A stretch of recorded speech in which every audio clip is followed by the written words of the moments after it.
ఈరోజు దేశవ్యాప్తంగా పాలస్తీనా దేశంపై జరుగుతున్నటువంటి ఇజ్రాయెల్ దురాక్రమణని దమనకాండను నిరసిస్తూ దేశవ్యాప్తంగా ఉన్నటువంటి వామపక్షాలు ఈరోజు అక్టోబర్ 7వ తేదీన ఈ కార్యక్రమాన్ని పిలుపుకోవడం జరిగింది. అంటే ఈ యొక్క దాడులు ప్రారంభమై కరెక్ట్గా ఈ రోజుకి సంవత్సరం రోజులైంది.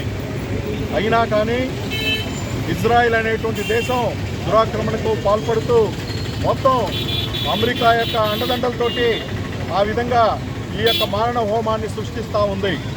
ఈపాటికే ఈ యొక్క గాజాలో 48,000 మంది చనిపోయారు. వాళ్ళలో ఎక్కువ మంది మహిళలు, అట్లాగే ముసలి వాళ్ళు, అదే విధమైనటువంటి అనేక మంది పిల్లలు చనిపోవడం అనేటువంటిది జరుగుతూ ఉంది. అయితే ఈ యుద్ధాన్ని ఆపాలని ప్రపంచమంతా కోరుకుంటున్న ఇజ్రాయెల్ దేశం ఆ విధమైనటువంటి పద్ధతికి అంగీకరించకుండా యుద్ధాన్ని కొనసాగిస్తూ ఉన్నది.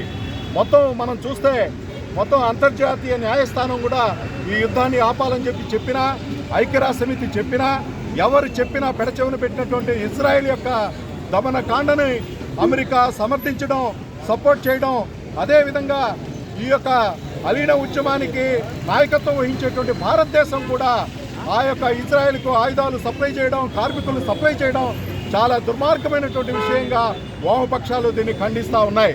కాబట్టి ఈరోజు సంవత్సరం రోజులు అవుతుంది కాబట్టి మొత్తం ప్రపంచమంతా దీన్ని ఎదురు చూస్తూ ఉంది. ఎప్పుడెప్పుడు ఆపేయాలా అనేటువంటి దాంతో అనేక ప్రయత్నాలు జరుగుతూ ఉన్నాయి. ఈ యొక్క ప్రయత్నాల్లో భాగంగానే ఈ ఒత్తిడి తెచ్చేదానికోసమే ఈ కార్యక్రమం జరుగుతూ ఉంది.